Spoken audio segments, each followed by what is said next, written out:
concept of the Passover is derived from the Passover that takes place in Egypt. It's like me kind of showing how that matches almost with my own life and how I believe I was spared. You know what I'm saying? Like, the Lord had his chosen people there.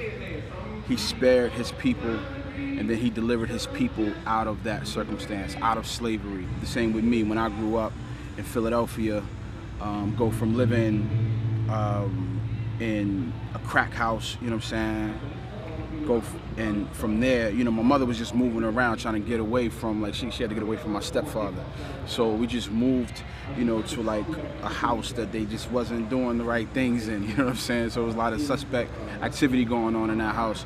So from there, we moved into a shelter, living in the shelter for a short while. And then from there, we moved to the projects in South Philadelphia. Those places, all the places I was living, just weren't places they just weren't real safe places, you know what I'm saying? So there was a lot of killing, like I said, a lot of drug, crime activity, and I was blessed to be able to be delivered out of that. My grandmother would pray for me before my mother even had me, and my mother growing up would teach me how to pray over me, show me the Bible, point out key scriptures of the Lord's promises. So from an early age, I had grasped the idea of God, and I knew who he was to a degree, and I really always had set my hopes on him. So to have him deliver me from that circumstance and protect me from a lot, I mean, I ended up getting shot in the projects, but again, the Lord spared my life from that. You know, I could have died 60 seconds away from death. That's what the doctors say. So it was just a number of things, being robbed and being around people getting shot. It was just crazy. A lot of circumstances in which I feel like my life was at stake, and it could have went bad, but it didn't. Me and a few brothers like myself, we are the people that come out of that circumstance that make it. So we're the minority almost, you know what I'm saying? Like, we're the people who come out with hopes, with dreams, with, you know, a perspective outside of those four walls, or those, you know, the hood, you know what I'm saying? So a lot of people, where I grew up, they wasn't thinking about, and still not to this day, they're not thinking about traveling the world. They're not thinking about becoming entrepreneurs. They're thinking about doing dirt in the streets, and if not that, just going to get a regular job, any job you can get, you know what I'm saying?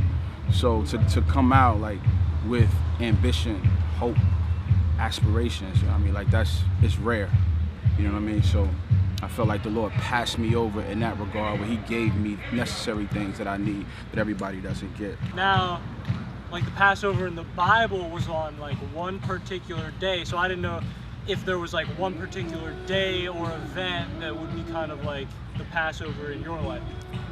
Me being shot, July 24th, 1995. That was the day that I honestly, with everything in me, I believe I heard the voice of God tell me that I wasn't gonna die. And I was laying on the ground with 3 bullets in me. I didn't know I had 3 in me. I was shot at 8 times. 5 of the bullets went into the ground around me, and 3 of the bullets went into me. 2 in this leg, 1 in my side right here. And the bullet in my left leg, well, one of the bullets in my left leg broke my femur bone in half. So I was literally laying on the ground being shot at. You know what I'm saying? Like, that was the first shot. Right in the femur bone, broke my leg, I fell, and I literally couldn't go anywhere. So the guys at point blank range, really, you know, probably 5 feet away, 4 feet, I don't know, and is literally like shooting at me, but he missed 5 times. And then laying on the ground, I pass out for, I don't know, a couple minutes, and I wake up, and it's probably 150 people from the projects all standing around me, looking at me. And my mother's over top of me crying, and the lady from the block that we called the crazy lady, who was always praying, she's over top of me praying. And at that point, I'm thankful for her prayers. Before, we was like, oh, she's over the top, she's too much. But at that point, I was thankful that she was praying over me, and my mother's praying over me. But my mother's a little hysterical, you know what I'm saying? But, you know, she's like, you're not gonna die. I'm like, I feel like I'm gonna die, Mom. She's like, you're not gonna die. And she's screaming. And then I literally heard a voice, not from, the sky didn't crack open. It wasn't a voice that everybody heard, but I literally heard the voice of God say, you're not gonna die. It was the calmest voice I ever heard in my life. It was the most stable, stern, sure voice I ever heard in my life. And as soon as I heard him say, you're not gonna die, I believed it.